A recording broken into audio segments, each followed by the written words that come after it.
Terima kasih. Assalamualaikum warahmatullahi wabarakatuh. Selamat pagi. Saya ucapkan terima kasih untuk Bapak, Ibu, dan rekan-rekan panitia yang ada di Universitas 3 dan Universitas Pekalongan. Juga saya mohon izin untuk memulai materi ini, terutama untuk Bapak Dirjen dan juga narasumber lain. Jadi tema yang akan kami bawakan mewakili IPESRI, yaitu aplikasi teknologi dalam meningkatkan potensi perikanan budidaya di Indonesia.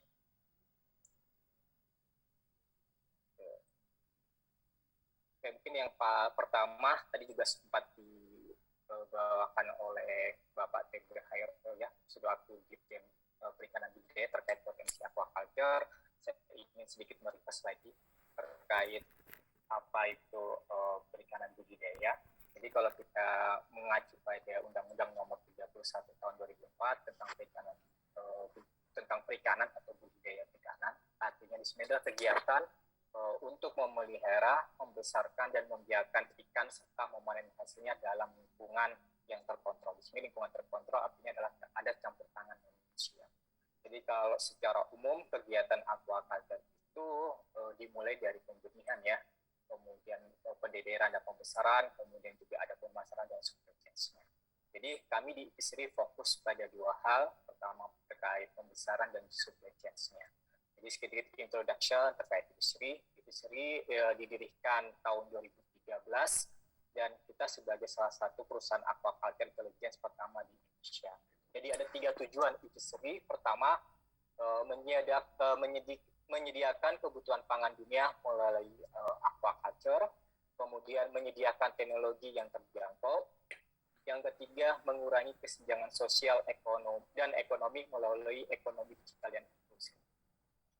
Jadi kalau kita tahu ya, tadi juga sempat dimention sama Bapak Dirjen bahwasanya akan ada perubahan ya terkait dunia perikanan dari perikanan tangkap ke perikanan budidaya, di mana ada dua hal yang perlu kita garis bawahin terkait dulu ekonomi ya. Pertama dari pendekatan ekologi atau sustainable lingkungannya, kemudian juga hadirnya budidaya di sana itu membawa impact ekonomi bagi masyarakat sekitarnya.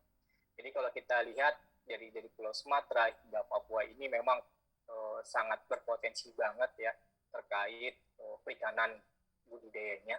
Jadi kalau kita pahami di sini ikan nila dan juga udang salah satu potensi terbesar yang bisa dikembangkan, dan juga ada beberapa jenis ikan lainnya. Tapi secara nilai kita ketahui ikan budidaya udang merupakan salah satu pendukung terkait ekspor ya di Indonesia.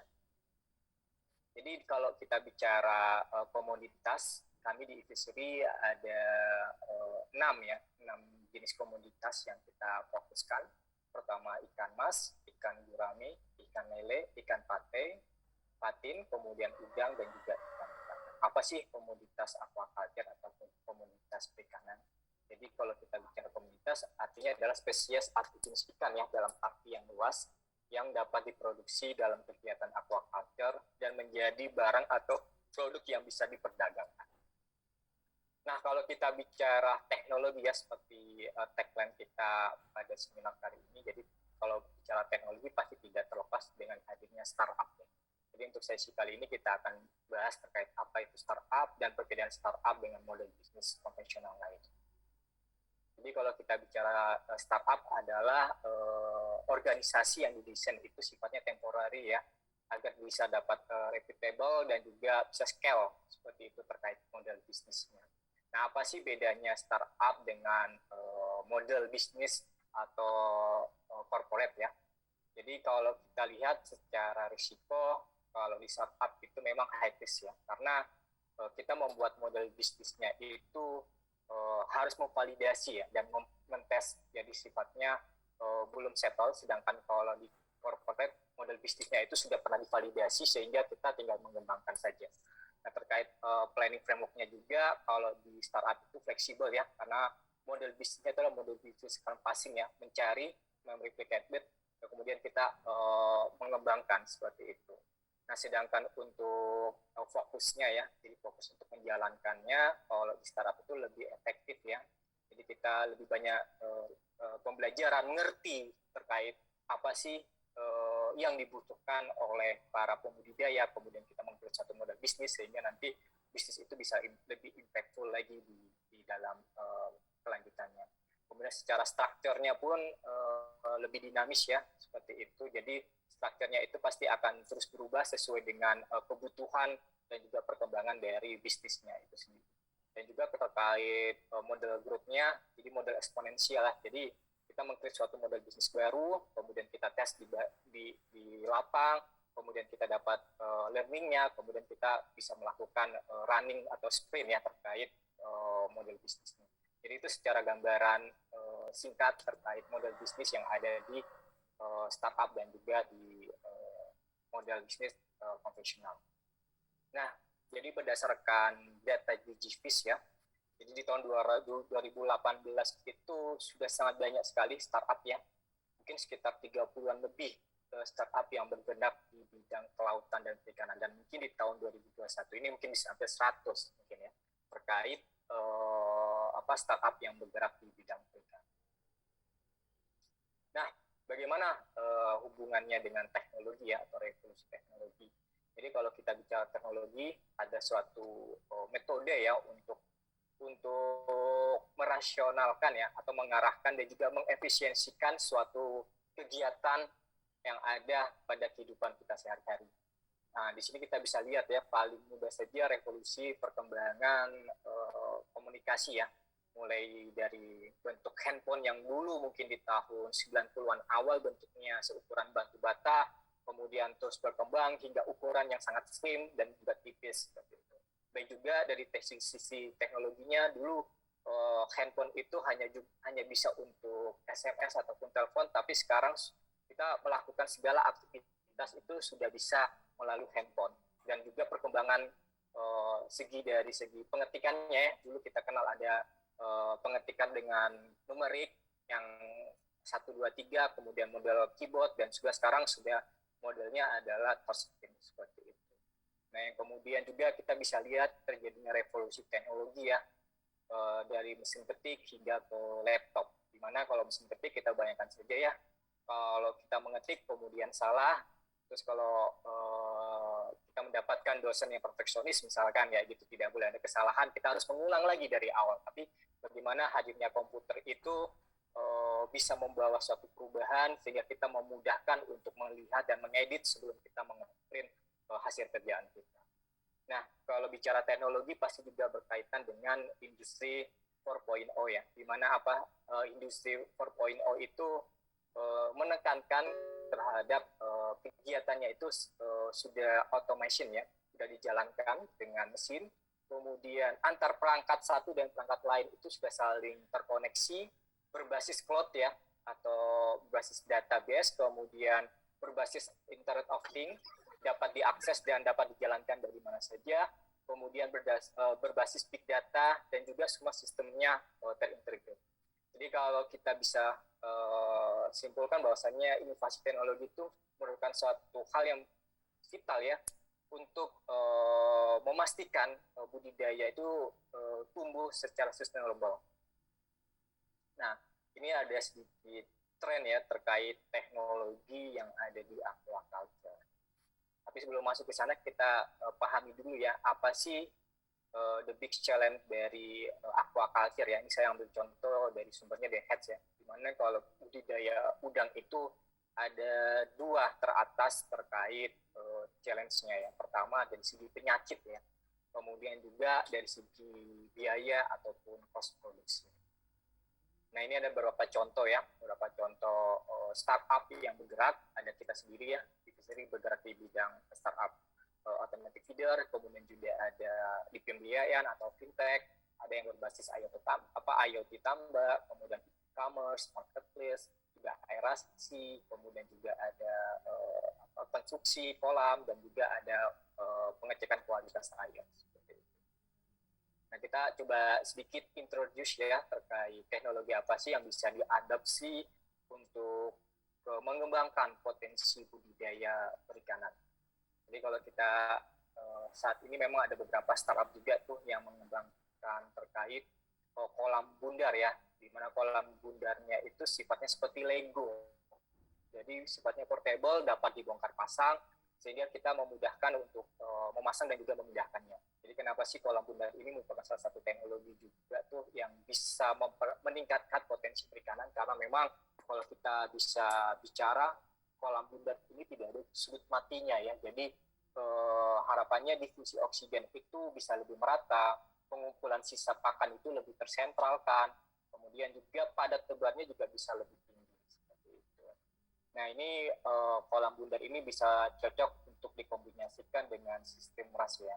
Nah mungkin kekurangannya adalah biayanya mungkin perlu dipertimbangkan terkait pemilihan dan juga jenis bahan yang digunakan untuk membangun kolam bundar.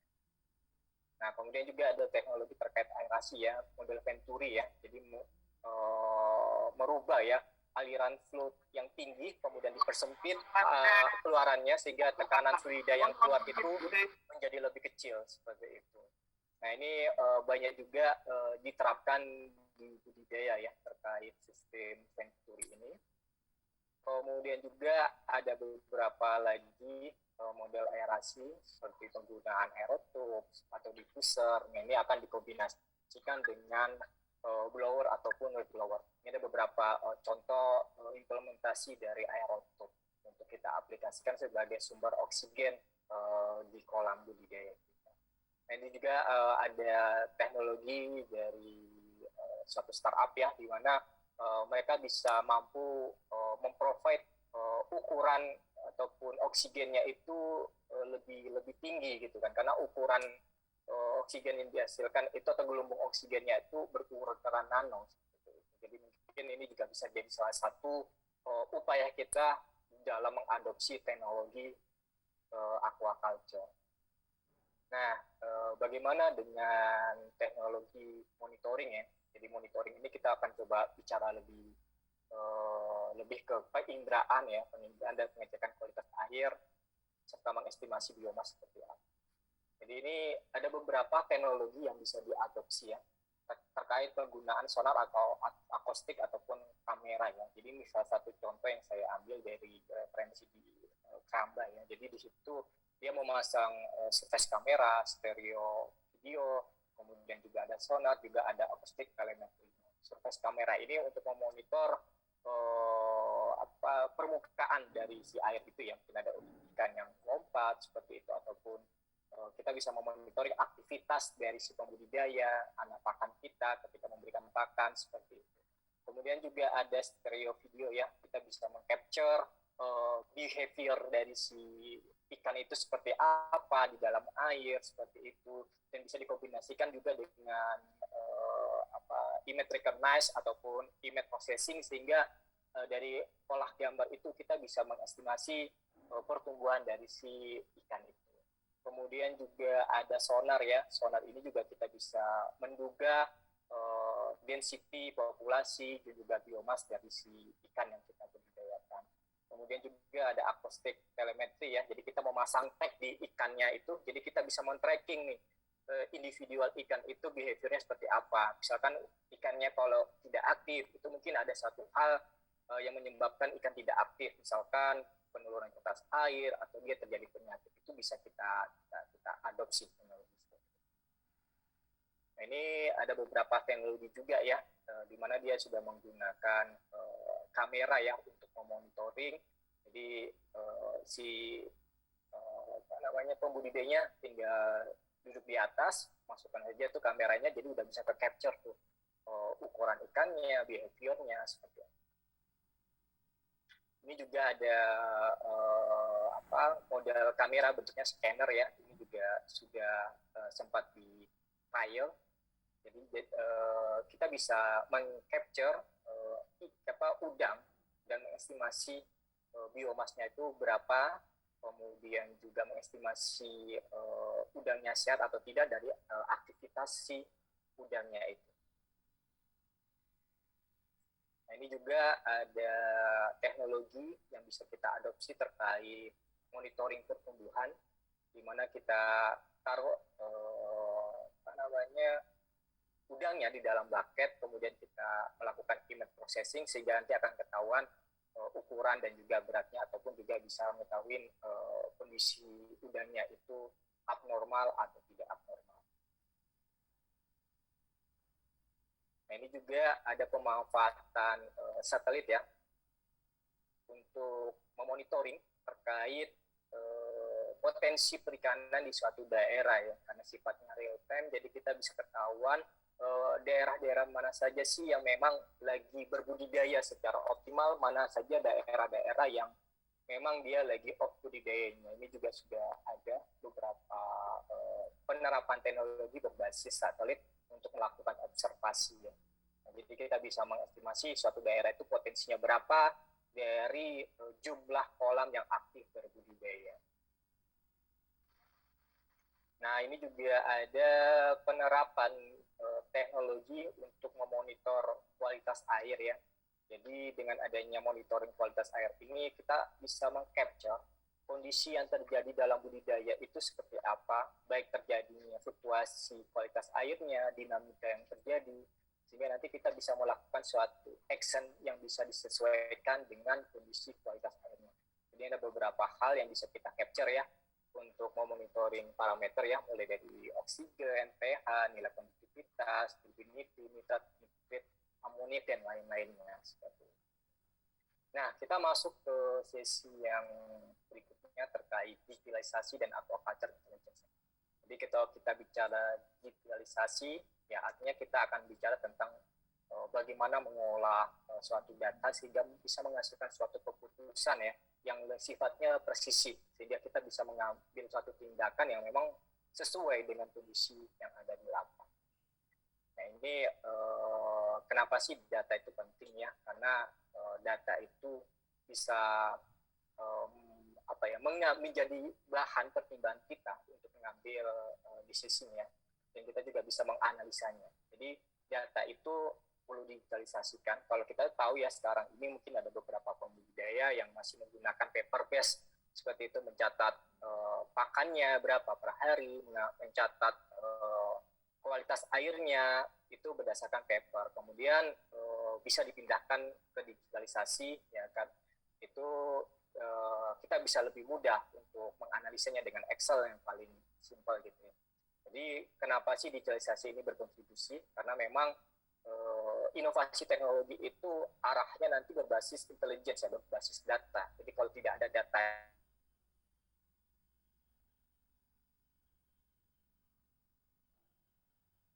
yang bisa diolah, kita tidak bisa kalau sudah terregistrasi itu bisa kita upload ya. Contohnya paling gampang itu berbasis Google Drive misalkan, seperti itu. Jadi bisa diakses di mana saja. Dan juga kalau sudah terdigitalisasi itu meminimalisir risiko data itu hilang Kak, akibat human error misalkan. Kemudian juga dengan adanya data itu kita bisa mengakses dan menganalisanya di mana saja. Nah, ini ada beberapa hal terkait big data ya yang bisa kita olah ya. Pertama, kita bisa membuat time series ataupun grafiknya. Kita bisa menciptakan mana sih kondisi kualitas air yang di luar asetan dari budidaya, sehingga nanti bisa menjadi peringatan ya, peringatan dini seperti itu, sehingga harapannya kualitas airnya tetap bisa terjaga. Kemudian juga bisa dibuatkan grafik, kemudian juga kita bisa monitor dalam satu dashboard. Kemudian kita juga bisa membandingkan antara data satu kualitas air dengan kualitas air yang lainnya gitu. Karena kalau kita hanya membandingkan satu parameter kualitas air, tidak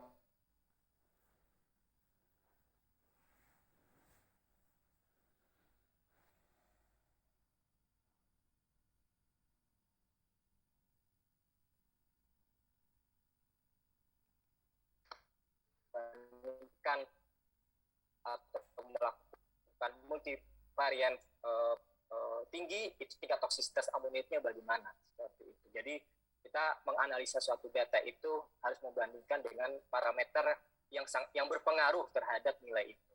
Kemudian juga dengan data tadi itu bisa menjadi suatu database. Kemudian kita bisa membuat satu modelingnya. Modelingnya itu nanti bisa kita olah untuk melakukan forecasting ya terkait dinamika yang akan terjadi ke depannya seperti apa. Nah, tadi kita sempat terkait digitalisasi, kita akan coba bahas terkait artificial intelligence ya. Jadi data itu tidak akan bernilai jika tidak dilakukan pengolahan seperti itu. Nah, data yang baik akan menghasilkan outputan yang baik gitu. Jadi garis base in, garis base out. Jadi kualitas data itu sangat berpengaruh terhadap decision making kita. Jadi bagaimana kita cara mengambilnya, misalkan di kualitas airnya, kapan waktunya, titiknya di mana, itu juga sangat berpengaruh. Jadi dengan adanya artificial intelligence ini, kemampuan suatu program ataupun modeling ataupun mesin itu bisa dapat berpikir atau belajar dari pola-pola data yang sudah terinput seperti itu.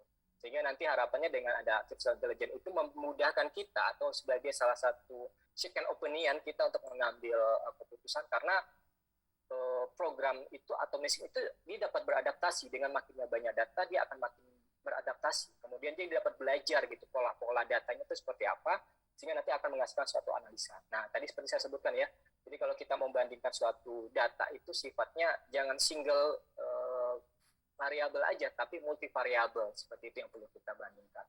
Kemudian dari parameter tadi itu kita bisa melakukan forecasting, sehingga kita bisa melakukan antisipasi gitu kan. Misalkan kalau di tren ke depannya nilai amoniaknya atau nilai dinamika pos airnya itu trennya akan terus naik atau turun gitu. Kalau dia akan terus naik, kita akan melakukan intervensi apa nih? Kita akan melakukan action apa? Nah, itu udah bisa kita buatkan seperti itu secara intelligence. Kemudian kita juga bisa menyerap nih terkait data-data di luar kayak model misalkan curah hujan, seperti tadi satelit imaging seperti itu ya. Jadi misalkan kita ingin berbudidaya suatu lokasi, tapi di lokasi budidaya lainnya itu juga lagi full seperti itu. Dia lagi berbudidaya. Artinya kan output buangan limbah juga mungkin akan semakin besar jika tidak ada IPAL-nya. Artinya potensi outbreak penyakit juga semakin besar. Jadi kita bisa menyesuaikan padat tebar kita dengan lingkungan ataupun rekan petambak kita lainnya seperti itu. Nah, dari digitalisasi dan juga artificial intelligence tadi, kita bisa membuat suatu sistem farm management system, sehingga nanti harapannya pengambilan keputusan presisi dan berbasis data aktual dan sesuai dengan kondisi terkini budidaya ya. Jadi dengan adanya farm management system itu mengoptimalkan dan mengelola aktivitas budidaya itu bisa jauh lebih efisiensi, karena kita bisa memonitoring ya ikannya secara reguler, real time. Kemudian kita bisa mengimprove produktivitas dari budidayanya berbasis data driven ya. Kemudian juga kita bisa memplanning nih ya kan, berdasarkan data kemarin kita untuk next cycle-nya kita akan melakukan planning seperti apa nih seperti itu. Kemudian juga bisa sebagai salah satu solusi untuk pencegahan penyakit dan juga bisa mengamati gitu kan dinamika kualitas airnya yang terjadi di lapang seperti apa. Nah, ini kita sesi terakhir ya terkait impact ataupun teknologi yang ada di fishery itu sejauh apa, kemudian impact hadirnya fishery di tengah-tengah pembudidaya itu seperti apa. Jadi kembali lagi ke dua challenge ya terkait budidaya itu, pertama adalah penyakit dan juga cost produksi. Jadi kalau kita bicara pakan, jadi pakan itu perlu di-manage dengan baik. Karena kenapa? Kalau pakan yang overfeeding, artinya bisa berpotensi menurunkan kualitas air. Nah, kualitas air yang tidak terjaga, artinya akan menyebabkan potensi penyakit ya di dalam budidaya itu lebih mudah masuknya. Jadi dibutuhkan dua pendekatan teknologi untuk men-tackle ya terkait cost produksi dari feed sendiri, kemudian juga men-tackle terkait bagaimana sih kita bisa mencegah terjadinya penyakit di dalam budidaya. Nah, kalau kita bicara terkait automatic feeder ya, jadi itu ada kaitannya dengan pakan. Kalau di ikan itu cost produksi pakan itu bisa hampir 90% ya. Tergantung bagaimana kita memanage pakannya. Kemudian juga kalau di udang itu hingga 60-70% cost dari pakannya. Jadi kalau kita tidak bisa memanage pakan dengan efektif seperti itu, artinya SCR-nya nanti bisa bengkak. Nah, kalau ketika SCR bengkak pasti akan mereduce profit yang akan kita dapat. Nah, apa sih bedanya pemberian pakan secara manual dengan menggunakan automatic feeder seperti itu? Kalau menggunakan manual atau auto feeder, artinya kan pemberian pakannya itu tidak bisa dilakukan setiap saat ya.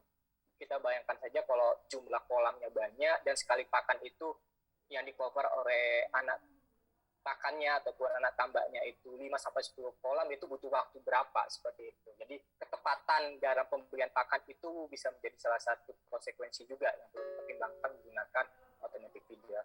Nah, kelebihan dari kita memang data feedlog-nya bisa kita tarik, bisa kita lihat di dashboard, kemudian untuk settingannya juga bisa menggunakan aplikasi ya, seperti itu. Jadi kita cukup di satu tempat, kita bisa asal tersambung dengan feedernya, nanti kita bisa men-setting pemberian pakannya.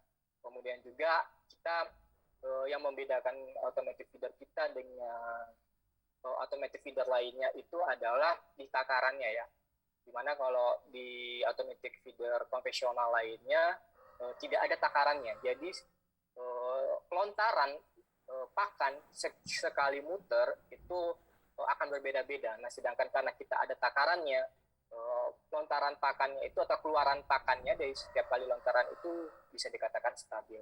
Kemudian juga diameter lontarannya itu bisa diatur gitu. Dan juga listriknya hemat sehingga tidak akan banyak berpengaruh terhadap kos produksinya. Nah, di fishery ini kita sebutnya feeder kita ini smart feeder.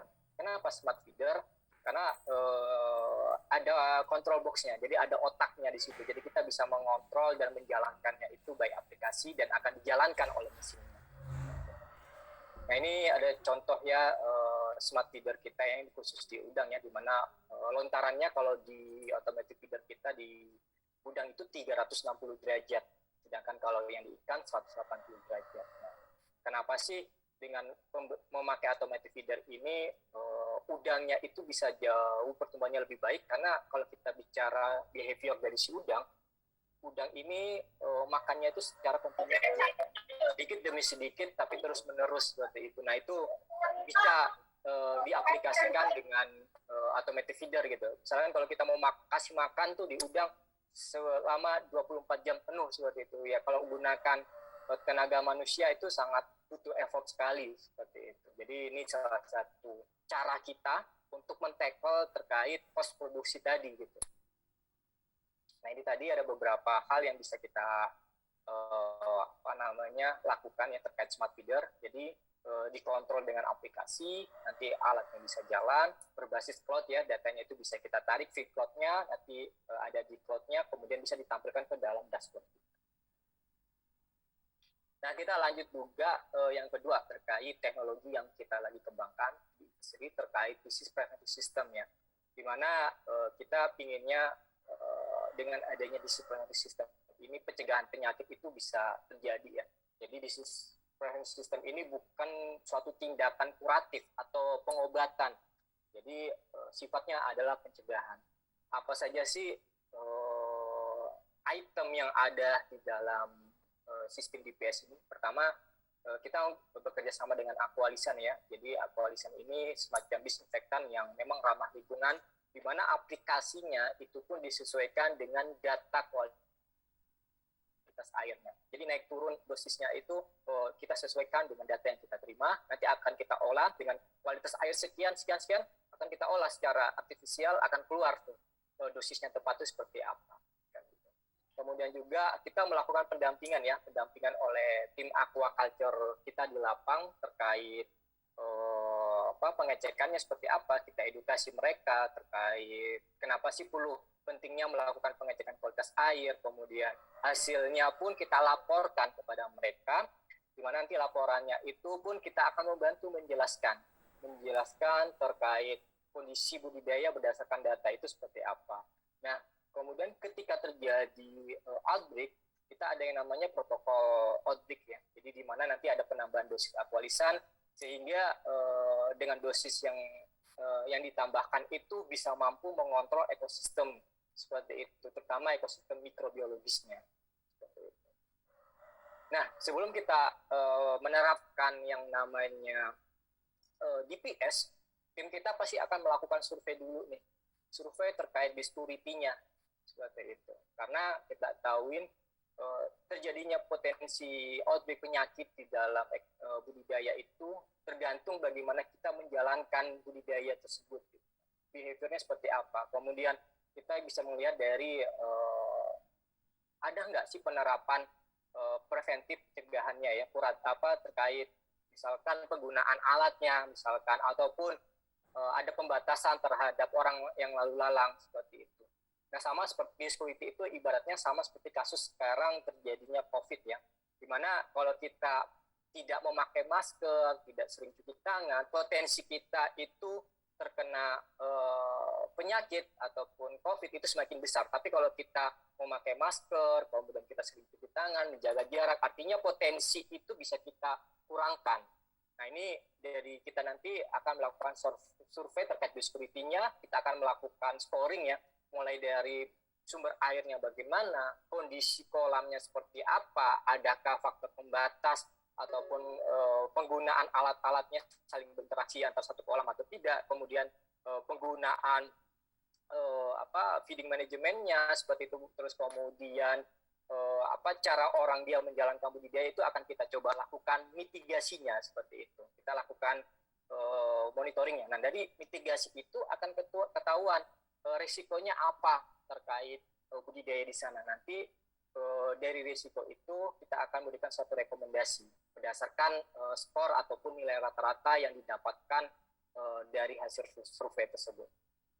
Nah, kemudian juga kita akan melakukan pendampingan ya, pengecekan kualitas air, di mana ada beberapa kualitas air yang sifatnya harian, kemudian mingguan, seperti itu yang akan kita bantu pembudidaya untuk pengambilannya. Nah, nanti dari hasil kualitas air yang tadi kita akan olah nih ya kan secara komputerisasi atau intelligence. Jadi akan keluar tuh water quality index-nya seperti apa ya kan. Misalkan kalau nilai water quality index-nya itu dia berpotensi terjadi suatu penyakit, apa sih action yang perlu kita lakukan? Nah, itu yang akan kita dampingi mereka para pembudidaya di lapangan.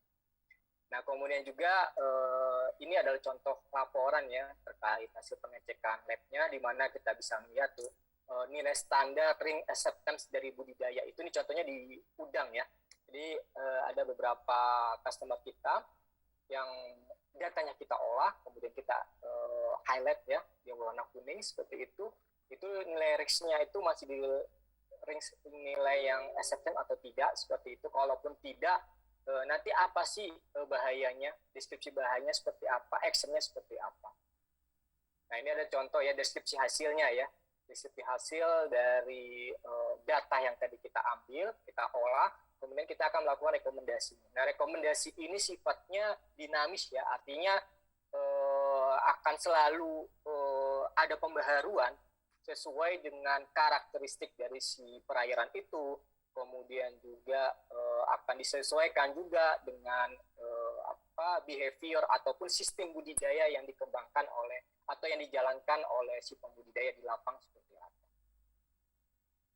Nah, ini ada beberapa impact ya terkait penggunaan automatic feeder kita ya yang ada di lapang. Jadi ini kita membandingkan yang tidak menggunakan smart feeder kita dengan yang menggunakan smart feeder kita. Jadi untuk mendapatkan hasil ukuran yang sama, ya panen dengan zest yang sama, itu waktunya itu jauh lebih cepat dengan kita menggunakan smart feeder tadi. Karena memang ada efek terhadap pertumbuhannya. Jadi pakannya itu secara efisiensi penyerapannya lebih dapat seperti itu terhadap pertumbuhan udangnya. Nah, dengan adanya efisiensi waktu budidayanya, artinya kita bisa menghemat kosnya. Seperti itu, kos produksi per harinya kita udah bisa hemat, kemudian juga dari kos pakannya sendiri kita juga bisa hemat. Seperti itu. Ini ada beberapa perbandingan ya, terkait yang sebelum dan sesudah seperti itu. Nah, ini juga ada beberapa impact ya terkait smart feeder kita di ikan, di mana secara profit itu yang tidak memakai feeder dengan memakai feeder itu ternyata profitnya lebih tinggi memakai feeder seperti itu. Ya tentunya kalau kita mengadopsi suatu teknologi itu butuh biaya sebetulnya, butuh biaya. Nah makanya e-fishery itu mengembangkan suatu teknologi yang affordable ya, yang terjangkau bagi pembudidayanya. Nah, dari sini kita bisa kelihatan impact-nya ya terkait penggunaan smart feeder ini, kemudian juga terhadap profitnya seperti apa. Nah ini terkait impact TPS ya di Tambak Subang ya. Jadi ini ada salah satu customer kita yang memang dia itu selalu saja terjadi outbreak penyakit gitu. Nah ini setelah memakai program pendampingan DPS kita, alhamdulillah dari 4 kolam itu memang ada 2 kolam yang yang mengalami penyakit, tapi kejadian penyakit itu di akhir atau menjelang panen seperti itu, sedangkan yang lain itu lolos dari terjadinya penyakit. Artinya penggunaan ataupun pengolahan data, kemudian kita memberikan edukasi dan saran terhadap action apa yang perlu dilakukan oleh pembudidaya di lapang itu mempunyai impact ya terhadap jalannya budidaya. Jadi bisa kita lihat di sini ya, jadi ada beberapa hal SR-nya terutama SR-nya juga lebih baik seperti itu secara rata-rata, kemudian juga secara FGR juga bisa lebih baik seperti itu. Oke, the last but the least, ini ada beberapa hal yang mungkin dari kami di e-fishery ingin mengajak teman-teman dari kampus Universitas Tidar juga Universitas Pekalongan untuk berkontribusi membangun potensi perikanan di Indonesia dengan adanya program e-fishery Academy seperti itu. Jadi ada 3 program dari kami. Pertama ada Aquatrop, kemudian Aqua Scientist, dan juga Aquapreneur ya. Jadi Aquatrop ini nanti teman-teman akan terjun langsung seperti itu di lapang, ikut berperan aktif mengkawal jalannya budidaya di lapang seperti apa bersama tim ya. Jadi ini ada beberapa kampus merdeka juga yang sudah terlibat di dalam program Aquatrop ini. Kemudian juga ada Aqua Scientist ya. Jadi kita akan melakukan survei, penelitian terhadap customer experience di lapang itu seperti apa dan kebutuhan mereka itu terhadap teknologi ataupun program-program budaya yang perlu diselesaikan itu seperti apa, nanti itu ada di ranah Aqua Scientist ya. Ini programnya berlangsung 2-4 minggu, jadi kita akan terjun di lapang melakukan survei. Kemudian juga ada Aquapreneur ya. Aquapreneur hampir sama seperti Aquatrop, tapi harapannya sih dengan adanya Aquapreneur ini kita bisa menciptakan ya kan entrepreneur lainnya seperti itu, sehingga kita bisa menciptakan suatu model bisnis perikanan yang memang itu impactful dan juga sesuai dengan permasalahan yang kita hadapi di lapang. Mungkin seperti itu dari saya cukupkan. Saya kembalikan ke Mbak Dia sebagai moderator. Baik, Pak Saidi. Cukup dan sangat-sangat menarik untuk kita teman-teman mahasiswa nih, khususnya juga karena tagline yang muda yang berbudidaya, ini cocok banget pada pembahasan kita pagi hari ini. Dan sebelumnya saya sampaikan kepada teman-teman yang ingin bertanya, bisa menggunakan format yaitu nama, underscore instansi, kemudian pertanyaan yang diikutsertakan. Nah, dari ulasan tadi nih, sebenarnya sesuai banget dari awal Bapak Dirjen Budidaya yang sudah menjelaskan bahwa akan ada terobosan baru di perikanan budidaya dan tadi komoditas-komoditas yang sudah dipaparkan, kemudian lanjut pada e-fishery yang sudah dijelaskan oleh Bapak. Dengan ternyata saya tertarik sekali terkait inovasi teknologi di bidang aquaculture gitu ya Bapak Asyadi. Ternyata di e-fishery ini memberikan banyak keunggulan yang mana bisa menjadi tolak ukur bagi para mahasiswa ini menjalankan ternyata aplikasi teknologi ini bisa juga untuk meningkatkan potensi dari perikanan budidaya Indonesia. Karena banyak kita berbicara itu tidak hanya mengenai online market yang sekarang masih dikemparkan seperti itu, e-commerce yang masih banyak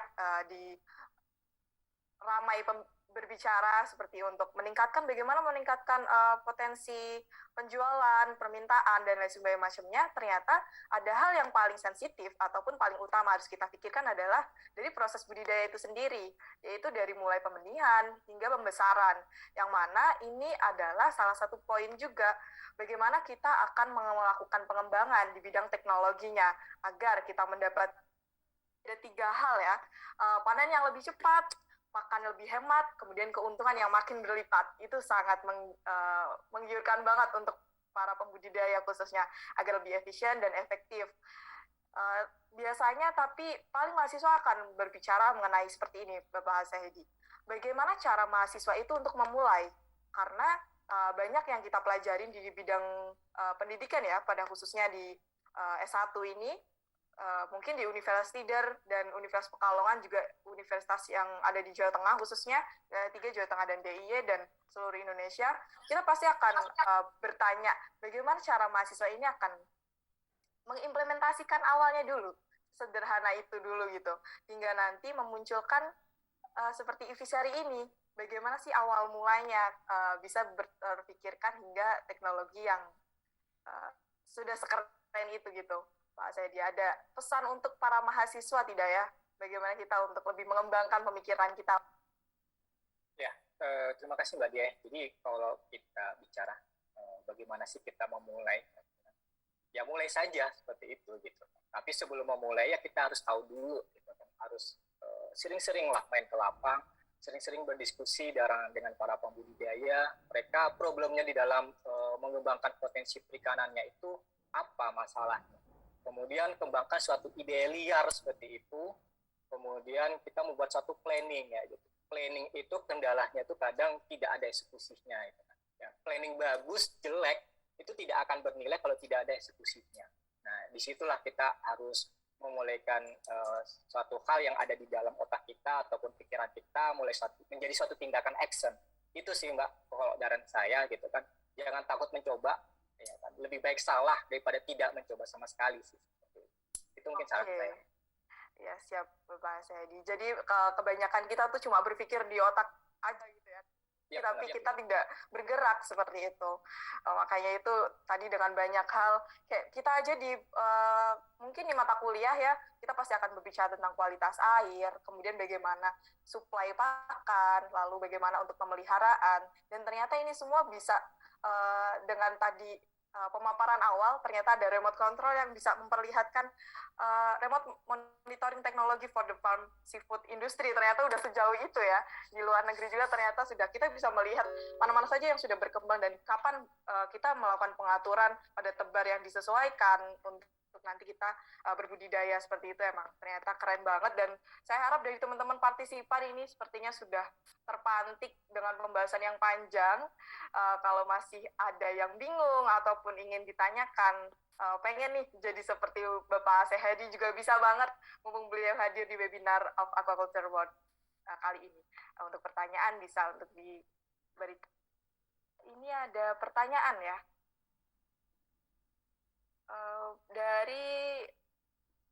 Yang sesuai dengan format dulu ya. Ini ada pertanyaan Bapak Sahedi dari Fatahillah dari IPB. Pertanyaan untuk Bapak Sahedi yang pertama adalah, setiap input teknologi bisa meningkatkan produksi, tapi ada penambahan kos produksi. Bagaimana cara Ivisari mendapatkan produk teknologi yang efisien, meningkatkan produksi tapi tetap menguntungkan? Karena Mbak Fatahillah ini pernah berdiskusi dengan pembudidaya, dulu pelontar pakan Ivisari berbahan aluminium atau seng. Tapi mungkin kos tinggi lalu diganti pelontaran berbahan plastik. Pelontar beraroma pakan mengundang tikus di sekitar dan bahan plastik. Membuat tikus menggerogoti plastik tersebut dan masuk ke kontainer dan memakan pakan dalam kontainer. Nah, jadi ini kompleks banget. Mungkin Bapak Sahedi bisa memberikan masukan atas. Ya, terima kasih Mas Fatahillah ya dari PP. Jadi kalau kita bicara teknologi, artinya terus berinovasi ya Mas ya. Jadi dulu dari model kontainer kita yang memang sifatnya masih biru, seperti itu desainnya juga masih seperti itu, dengan sekarang kita sudah sampai prototipe yang terbaru yang sekarang ini butuh riset ya Mas. Dan memang salah satu kita itu melakukan perubahan ya terkait efisiensi produksi itu segala macam ya, karena kita berdiskusi gitu kan, datang ke pembudidaya meminta feedback ya kan, apa sih yang perlu ditingkatkan dari alat kita seperti itu gitu kan. Jadi memang kita tidak kerja sendiri gitu, kita ada tim R&D, tapi kita juga akan datang ya kan sebagai kita ke pembudidaya sebagai usernya seperti itu, experience seperti apa gitu kan. Nah kalau kita bicara smart feeder kita sih memang kita juga berupaya untuk menurunkan cost COGS-nya ya, cost produksi automatic feedernya, sehingga bisa lebih terjangkau lagi seperti itu bagi pembudidaya. Tapi kembali lagi kita tidak akan bisa mendapatkan suatu feedback kalau kita tidak sering datang berkunjung ke usernya sendiri seperti itu. Jadi mungkin itu yang kita lakukan, Mas Fatahila ya, terkait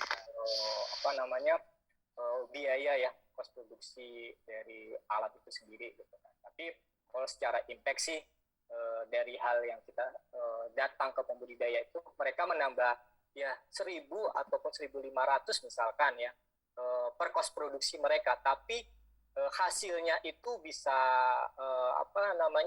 bisa lebih baik gitu kan, daripada kita tidak keluar tapi kita cuma dapat profit 4.000 tapi kita keluar misalkan 1.500 tapi kita dapat profit 7.000 atau 8.000. Saya rasa sih itu bisa menjadi salah satu daya tarik kita gitu loh, memperkenalkan suatu teknologi itu ke para pembudidaya.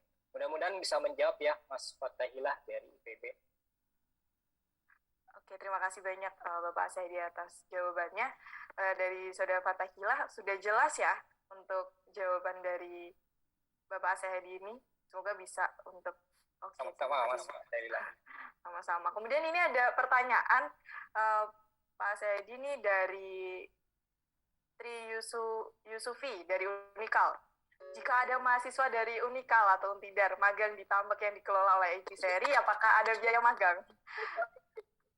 Tenang aja Mas, kita tadi saya sempat ya, terkait Eviseri Academy seperti itu. Jadi kalian bisa mendapatkan ilmu dan juga benefitnya seperti itu. Nah, benefit itu kan bukan hanya duit ya, benefit itu kan lebih kepada experience kita, ilmu kita seperti itu gitu kan.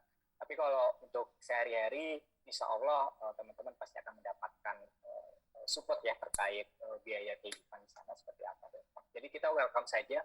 Kalau bagi teman-teman ataupun rekan-rekan sekalian, misalkan dari universitas lain yang ingin bergabung dengan Eviseri Academy, ya kan, ingin bergabung dengan pembelajaran di luar kampus atau kampus Merdeka, ya kepoin saja Instagram kita, dan nanti akan ada batch kedua ya terkait program Eviseri Academy. Nanti bisa teman-teman daftar, karena yang kemarin itu hampir 600 orang lebih ya seperti itu yang mendaftar, dan cukup banyak antusias teman-teman ya, terutama para pemuda ini gitu kan, untuk terjun langsung gitu kan di dunia aquaculture. Mungkin itu Mbak Dewan. Oke, terima kasih banyak Pak Saidi. Semoga bisa menjawab juga. Jadi jangan khawatir untuk teman-teman Untidar, Unikal ataupun universitas lain, karena Eviseri juga memberikan wadah kepada kita untuk mengikuti pembelajaran di sana. Tadi juga sudah diberitahukan bahwa mari bergabung bersama Eviseri Academy untuk berkontribusi membangun potensi perikanan Indonesia dengan 3 hal yang sudah disampaikan, yaitu ada aquatrophs, aqua scientist, dan aquapreneurs. Nah, kemudian ada pertanyaan lagi Bapak Saidi, yaitu dari Linayati, Universitas Pekalongan. Mohon izin untuk bertanya, pada sistem DPS atau Disease Preventive System, apakah bisa diberikan salah satu contoh kasus kemunculan penyakit pada udang yang sudah teridentifikasi jenis penyakitnya apa, yang berhasil ditekan atau outbreak-nya, mengingat kemunculan penyakit bisa dipengaruhi oleh banyak faktor, dan berapa persen keberhasilan penekanan kehadiran penyakit tersebut. Silakan Bapak Saidi untuk bicara. Oke. Jadi kalau kita bicara penyakit ya, Mbak Linayati ya tadi, seperti itu kembali lagi ke behavior kita menjalankan budidaya. Misalkan saya juga sempat menemukan beberapa customer kita, di mana dia sudah menggunakan program DPS kita ya, pendampingan kita segala macam, tapi manajemen pakannya tidak tepat seperti itu gitu kan. Artinya terjadi overfeeding, kemudian secara behavior mereka juga tidak melakukan siponing seperti itu, pergantian air yang dikit seperti itu. Ya itu tantangan bagi kita sih sebetulnya untuk mengedukasi mereka sehingga mereka paham gitu kan akan pentingnya suatu rekomendasi yang perlu dijalankan oleh pembudidaya seperti itu. Tapi kalau kita bicara penyakit, memang banyak faktor ya Mbak ya.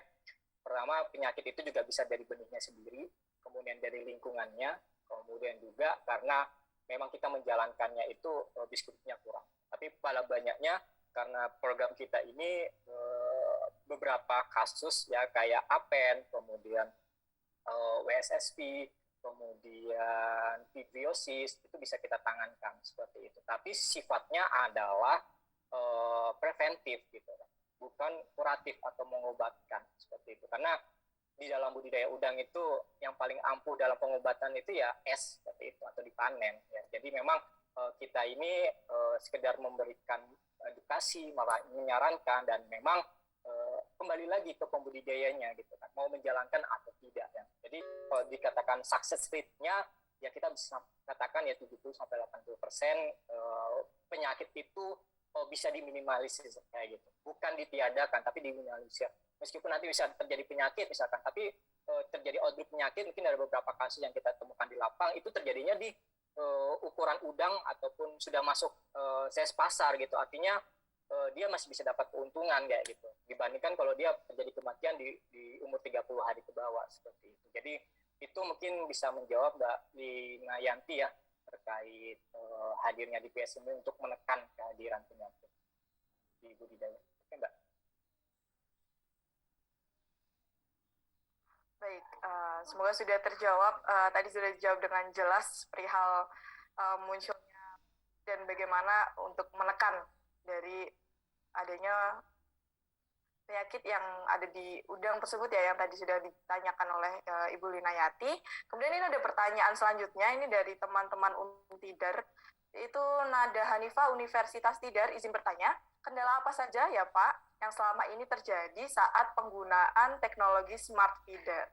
Terima kasih sebelumnya. Jadi apa saja itu Bapak Asid? Kayaknya banyak banget ini ya, jam terbang yang panjang sampai di titik ini.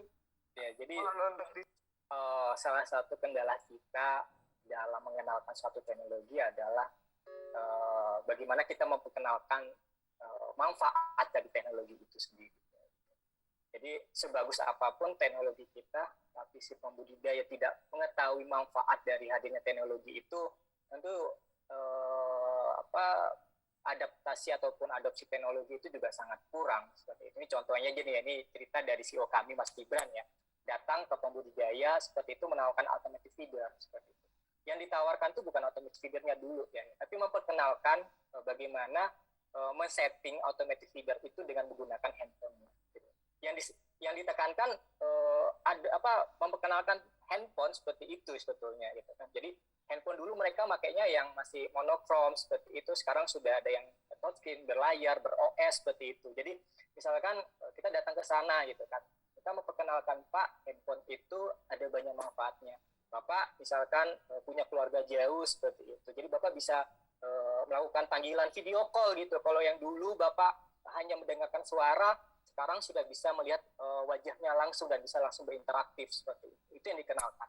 Kemudian dengan adanya handphone, Bapak bisa melihat tuh channel-channel budidaya, kemudian juga bisa mendapat informasi dari budidaya itu dari dari YouTube ataupun Google. Itu yang dikenalkan sama Mas Gibran di awal seperti itu. Nah, baru dari ketika dia udah mendapatkan manfaatnya, oh iya ya, kalau kita pakai handphone itu ada manfaatnya. Baru kita kenalkan, Pak, kalau pakai handphone Bapak nggak perlu capek-capek nih untuk setting automatic feeder. Bapak cukup duduk di sini, ya kan? Kemudian nanti feeder yang ada di pojokan sana, di sana itu bisa sudah disetting seperti itu. Jadi memang tugas kita sebagai startup ataupun perusahaan teknologi adalah bagaimana sih memperkenalkan teknologi itu mempunyai efek ataupun impact terhadap keseharian si pembudidaya gitu Pak. Jadi kalau kita cuma datang ke sana, Pak, Bapak pakai teknologi ini seperti itu, Bapak coba, ya nggak mungkin dipakai seperti itu. Karena ketika mereka mau pakai teknologi, ada cost juga yang pasti akan keluar. Seperti itu, Mbak. Oh baik, jadi kayak semua tuh butuh penjelasan, semua butuh pendekatan dulu kayak gitu ya Bapak Asyadi, agar semuanya juga nggak langsung. Jadi ada masanya sosialisasi, baik itu secara online ataupun offline untuk pembudidaya. Benar sekali, untuk melakukan suatu pendekatan teknologi pasti itu akan berdampak pada cost gitu. Jadi harus ada kesepakatan antara startup dengan para pembudidaya seperti itu ya. Nah, kemudian ini semoga bisa menjawab dari Mbak Nada, itu adalah beberapa hal yang disampaikan dari Bapak Asedi tentang EV seri ini yang sudah yang perjalankan, yaitu di smart feedernya. Nah, kemudian ada pertanyaan kembali dari Aufa Halim, Universitas Tidar. Yang pertama, apakah penggunaan EV seri bisa efektif ketika diaplikasikan untuk ikan air tawar seperti lele, nila, dan gurame? Untuk pembudidaya menengah ke bawah, panen masih kurang dari 1 ton, karena penjelasan tadi masih terlalu fokus pada udang saja. Terima kasih sebelumnya. Jadi untuk pertanyaan kali ini akan disederhanakan gitu untuk para pembudidaya yang pada umumnya seperti itu ya Bapak Asedi. Silahkan. Jawaban saya bisa, tapi perlu disesuaikan lagi seperti itu. Disesuaikan artinya luasan kolamnya seperti itu, ya kan. Pada tebarnya juga iya pasti kayak gitu kan. Jadi memang kalau itu bisa di cover dan masuk dalam kriteria penggunaan automatic feeder, artinya itu bisa dipakai seperti itu. Dan jangan khawatir, ya kan, sebelum teman-teman menggunakan automatic feeder, ada tim juga yang datang ke sana yang akan memberikan saran, ya kan. Misalkan kalau pada tebarnya sekian, luasannya sekian, itu nanti butuh automatic feedernya berapa seperti itu. Jadi memang jawaban saya bisa, tapi perlu penyesuaian lagi sesuai dengan kondisi real di lapang seperti apa. Itu mungkin jawaban saya, Mbak. Izin bertanya lagi ya Pak, apa ketika itu diaplikasikan ini untuk ikan air tawar itu akan masuk ke suaranya ya? Masuk. Ya? Iya. Ini, oke. Soal itu smart feeder e-fishery diterapkan untuk ikan air tawar, misalkan ikan nila ya, itu agar efisien itu minimal harus panen berapa kilo, atau muatan kolamnya itu volumenya isi berapa kilogram ikan gitu.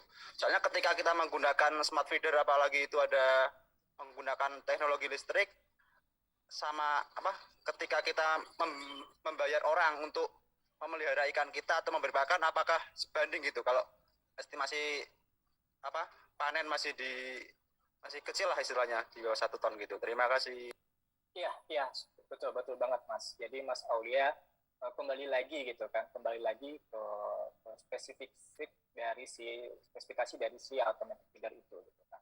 Kalau kolamnya kecil ya kan, tapi kalau memang dia itu masih bisa cover sama auto feeder dan hitung-hitungan dari pembudidaya itu masih lebih efisien kalau menggunakan auto feeder, ya tidak ada masalah seperti itu tanpa harus menggunakan smart feeder. Tapi kita tekankan adalah automatic feeder ini meringankan pekerjaan teman-teman di lapang seperti itu, dan ketepatan penggunaan automatic feedernya itu bisa lebih tepat gitu kan. Jadi kalau mau lebih jelas nanti kita bisa diskusi lebih lanjut ya terkait spesifikasinya ya kan, tapi saya ngomongnya secara general aja ya kan, seperti itu karena memang waktu mungkin ya Mbak dia ya. Tapi kembali lagi kalau dihitung-hitung misalkan dari Mas Aufa sendiri, saya lebih masuk nih terhadap hitung-hitungan karena kapasitas produksinya juga kecil gitu kan, ya nggak masalah gitu kan, tidak menggunakan automatic feeder seperti itu. Mungkin automatic feeder bisa lebih cocok kalau kolamnya banyak, kemudian kapasitas produksinya juga besar seperti itu. Ataupun misalkan Mas Aulia sendiri ingin tertarik nih mengulik seberapa jauh nih efektif dari si automatic feeder terhadap pertumbuhan dari si ikan nilainya, itu juga bisa. Jadi memang kembali lagi disesuaikan lagi dengan kebutuhan di lapang seperti apa. Tapi kalau dari saya beberapa komunitas dan juga ukuran kolam itu sudah bisa compatible dengan automatic feeder seperti itu. Gitu. Baik Pak, terima kasih atas jawabannya. Oke. Nah, terima kasih juga Mas Alfa atas pertanyaan yang sudah diajukan. Sepertinya sudah paham ya, sudah bisa menerima jawaban dari Bapak Asedi yang sudah disampaikan. Nah, sebelumnya kita masih ada waktu 10 menit lagi untuk tanya jawab, dan untuk teman-teman yang ada di live on YouTube, ini mohon untuk bersabar sebentar karena banyak pertanyaan banget nih yang pengen dikulik dari Bapak Asedi. Jadi kita selesaikan dulu sebentar yang untuk di Zoom dulu karena kita utamakan yang sudah bergabung pada forum. Setelah itu nanti kita akan bahas yang teman-teman di YouTube.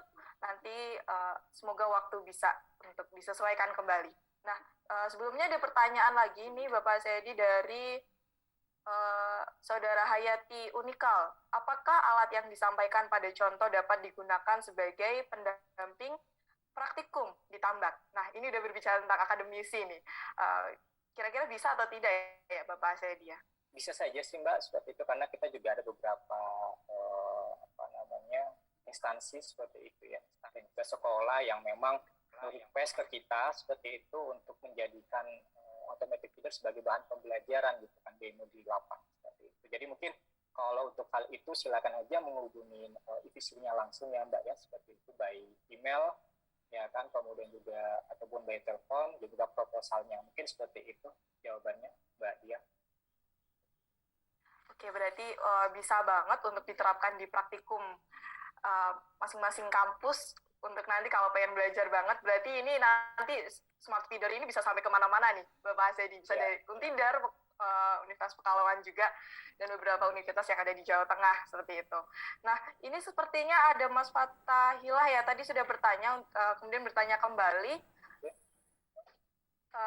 Oke, saya bacakan terlebih dahulu. Bagaimana teknologi auto feeder mengukur